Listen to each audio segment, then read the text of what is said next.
And finally, the day of the trip arrived. We went to the airport early in the morning by car. When my mother-in-law and the others got out of the car, she suddenly said something unbelievable when I got out as well. "Well then, Mary, please stay behind." Huh? "This is a family trip, you know. Since you, the daughter-in-law, are not part of the family, there's no need for you to join us, right?" Come on. It's such a waste of parking fees for this car. You were the one who rode in it, right? I I can't believe that. My name is Mary. I'm a 28 years old office worker. I have been married to my husband Darren for 2 years.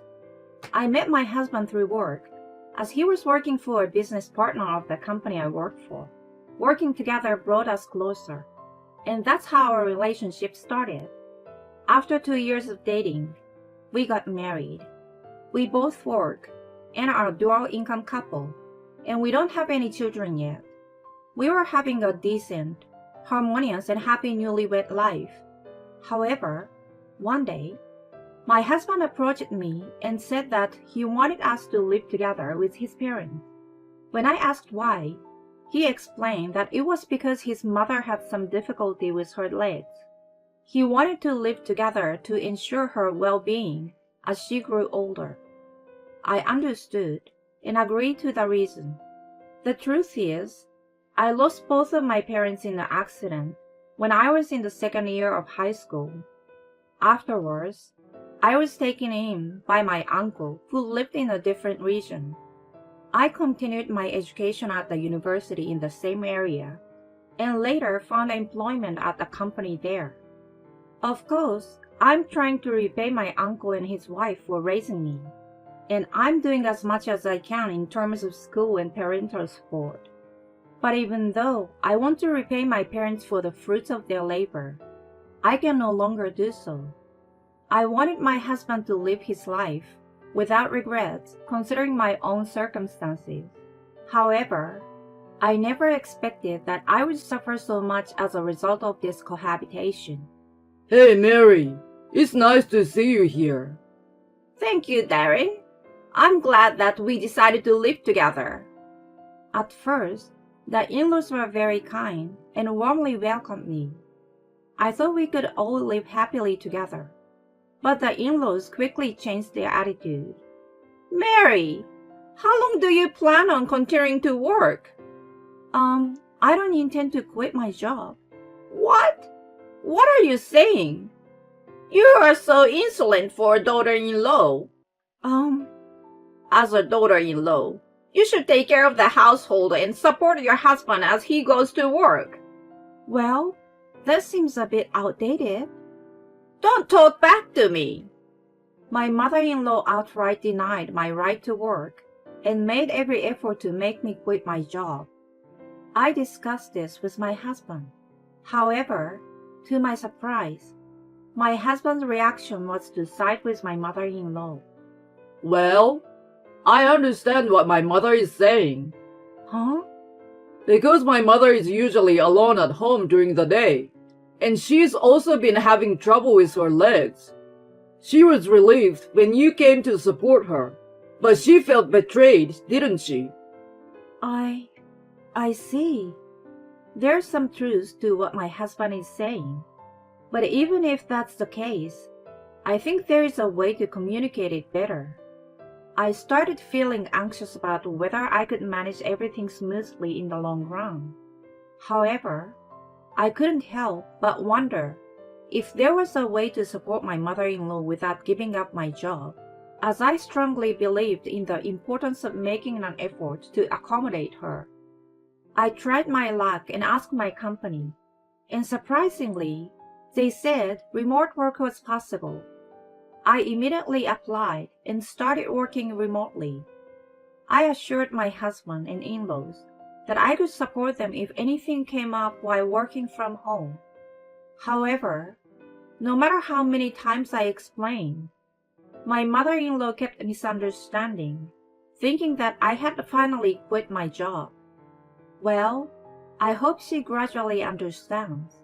However, opting for remote work turned out to be a big mistake. Hey, Mary, how long are you going to stay locked up in your room? Mom, I'm actually working. Stop talking nonsense and quickly start cleaning. Once that's done, clean the bathroom and toilet. And make lunch too. But, my mother-in-law treated me as if she had hired a maid and bossed me around. I had no choice but to squeeze work in between. And after getting dinner and finishing household chores, I had to complete the remaining work, leaving me sleep-deprived every day. And not only my mother-in-law, but even my husband and father-in-law started harassing me, influenced by something they were told. It's always the same kind of dishes. I wish there was more variety since you're at home. It can be helped. Mary isn't particularly skilled in household chores. She lost her parents early and was taken in by her uncle, so she probably never learned cooking or anything. She's really a useless wife. I'm so troubled. They mocked and laughed at me in my in-laws' home. It infuriated me that even my husband made fun of me. Who was the one asking for cohabitation anyway? And this is even though I switched to remote work after being told to quit my job. And my mother-in-law claimed to have leg problems and would skip on doing the chores. But when invited for tea by friends, she would walk without hesitation. One day, I asked her, "Are your legs okay?" And she responded with an angry outburst. "Am I not allowed to take a break and go out?" Even though I take care of household chores, nobody appreciates it. Nobody truly understands that I have a job, and to make matters worse, they even make fun of my relatives. I have completely lost trust in the people from my in-laws' house. I ended up feeling distrust toward my own family. If something else happens, maybe divorce is the only option. I can't believe I've started thinking like that. Then one day, out of the blue, I was called by my in-laws to their house. They all had smiles on their faces, but I had a terrible premonition. And then my mother-in-law spoke up. "In 2 weeks, it will be our 30th wedding anniversary." "Oh, congratulations." "So, Mary, I have a favor to ask you." "What is it?" "I want you to plan a grand celebration for our 30th anniversary, like a lavish family trip to New York City." "Huh? Me?" You always put in so much effort for the family, right, Mary? "We all appreciate it." "Mom, I want to leave it in your capable hands. If possible, arrange for luxurious accommodations and upscale meals." "I see." "We are going too, but the main character will be Mom." "Wait, can I join too?" "Yeah, that's why I'm counting on you for the reservations and planning.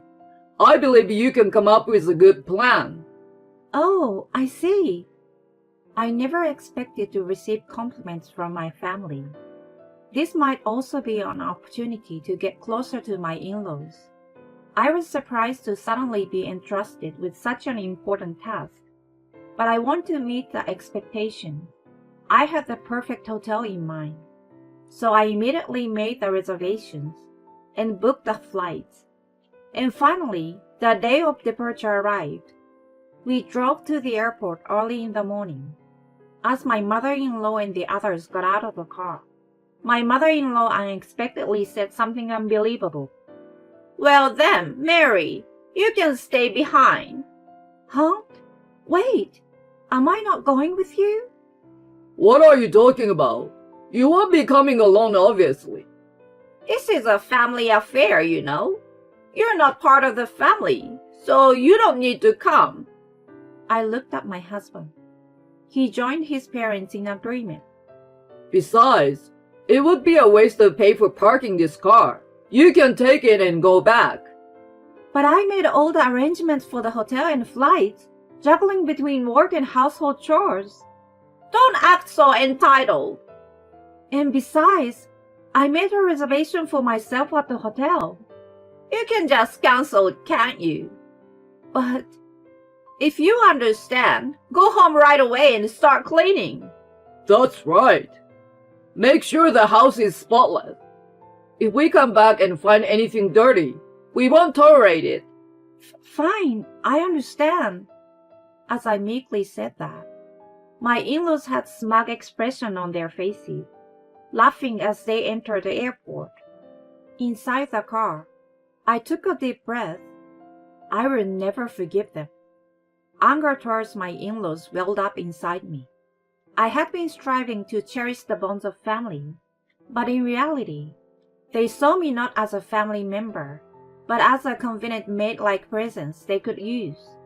That's all they saw me as. After returning home, I immediately packed my belongings and headed to my uncle and aunt's house. They were surprised to see me suddenly return with a large suitcase. But upon hearing the story, they were furious. I immediately contacted the hotel and informed them that I wanted to cancel one reservation. Afterward, I quickly got in the car and headed to the airport, flying straight to New York City. If I went now, I could arrive at the hotel during the time when my in-laws would be checking in. My in-laws had been planning their New York City trip all this time. According to their plan, they would do various sightseeing activities in New York City and check into the hotel around 4 p.m. Then, around 2 p.m., I arrived in New York City. Afterward, I went to the hotel and waited for my in-laws in the lounge. When my in-laws entered the hotel, they had an incredibly satisfied expression on their faces. They walked in with a lack of manners, making it obvious right away.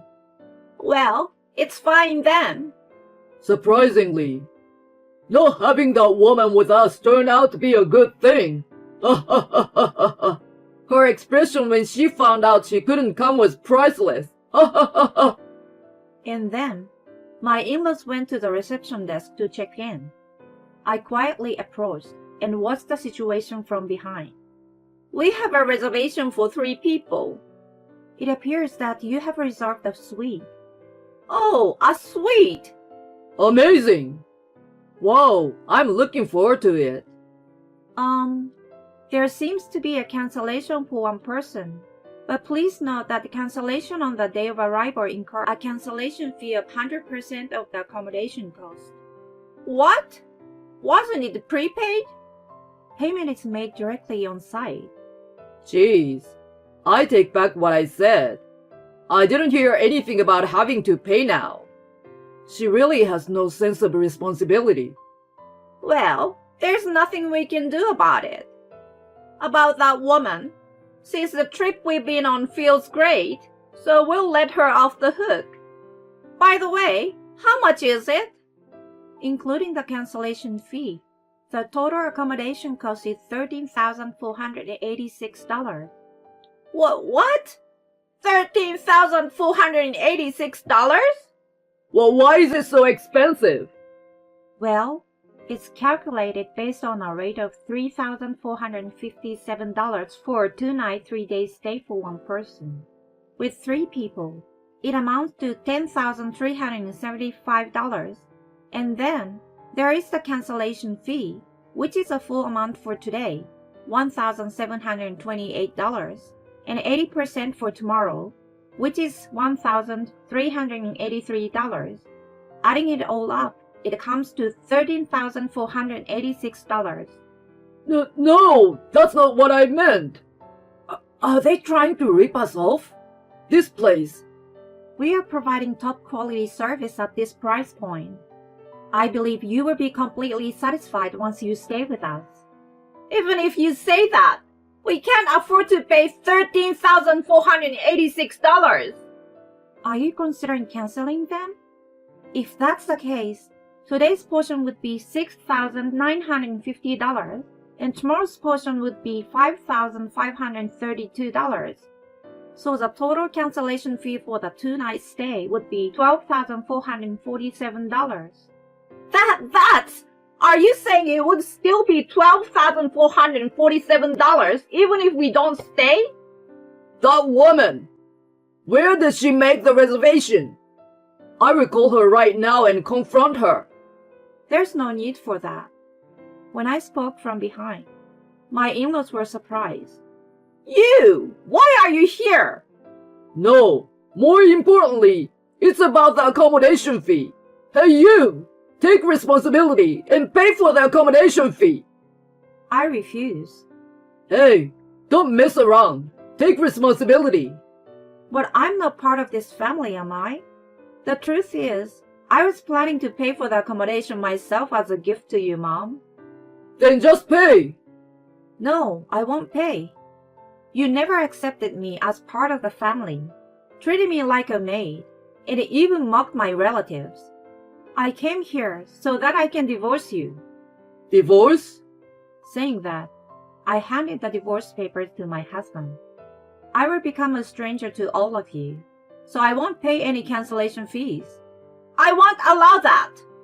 You couldn't afford to pay in the first place, but you purposely caused trouble for us, didn't you? That's right, I'm sure of it. She's just an ordinary employee and has less money than me. Unfortunately, I used to be a regular customer here. That's a story from my childhood, though. Is the beauty treatment ready by now? Yes, Miss Jackson. We can arrange an esthetician in dining room anytime. All right, I'm going back to my room soon. Wait a minute. Who are you? You were just an orphan who lost her parents in an accident and were taken in by your uncle and aunt, right? But her uncle is a civil servant, right? He shouldn't have that kind of money. Since this is the last time, I will tell you. When I was young, my parents started a business and ran a company. By the time I was born, the business was doing well, and we lived a prosperous life. We used to come to this hotel every year from when I was little, until my second year of high school when my parents passed away. If it weren't for the plane crash accident abroad that they were involved in, well, I would have been here with my parents, enjoy their wealth and assets. But even so, I accepted the reality of my parents' death and worked hard to pave my own way. Of course, I'm grateful for all the assistance I received from my uncle and aunt, and I intend to repay them in the future. I was putting in effort to nurture our relationship and build a bond with your parents after our marriage, until I was betrayed in such a manner. I had actually been contemplating covering all the expenses, but I won't forgive you all. Whether you cancel or stay, you will pay for your own accommodation. And please, let's get a divorce. Oh, I won't accept anything other than divorce. By the way, I've been recording all the abusive and emotionally manipulative remarks you and your family have made to me. So if you choose to fight back with a lawyer and make any divorce demands, I will fight you in court. They stood there in stunned silence and disbelief. I returned to the room, ignoring my in-laws, and was treated to a spa session. By the way, you may wonder why I had enough money to pay this hotel bill as a gift. It's because I inherited a considerable fortune from my parents' life insurance and other assets. But I had decided not to use this money for daily expenses and instead save it for crucial moments. And I had decided to work as a responsible working adult and live a normal life considering that money as non-existent. This time, I decided to be a little mean to my in-laws and show them where I stand by using that money. I might have been a bit immature, but I was so angry with my in-laws that I wanted to express it. Later, my husband and I started divorce negotiations through a lawyer. In the end, my husband decided to pay $13,486 in order to stay at the hotel, instead of canceling the reservation, which apparently depleted a significant amount of their money.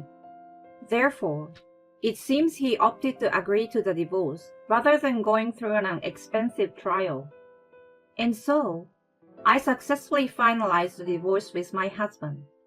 I also received compensation for the emotional distress caused by the emotional abuse. It seems that everyone in my in-laws' family not only felt embarrassed at that time, but also suffered significant financial and emotional damage. They apparently experienced a lot of damage. It's really satisfying. On the other hand, I continue with my work as a magazine editor and moved to New York City as planned. Currently, I rent an apartment that suits my salary and lead a modest lifestyle. As for the inheritance I received from my father, I'm managing a part of it to further increase my assets for my retirement. Having experienced a failed marriage once, I want to take a good look at myself and embark on various things that I want to do from now on. When it comes to romance, I hope to meet someone special along the way. For now, I just want to enjoy my life in New York City, which I haven't experienced in a long time. Why do the in-laws pick on their wives? And I don't understand why even the husband goes along with it. Essentially, the husband should be protecting his wife. And if he had protected it, the husband could have also enjoyed the benefits of her inheritance. They let go of a fish that could have been a big catch, didn't they? Well, it's their own fault, really. I thought it was admirable that Mary wanted to live without relying on the money from her parents. I hope she can meet a wonderful partner next time. Thank you for watching until the end. If you liked it, please consider subscribing to the channel. Let's meet again in the next video.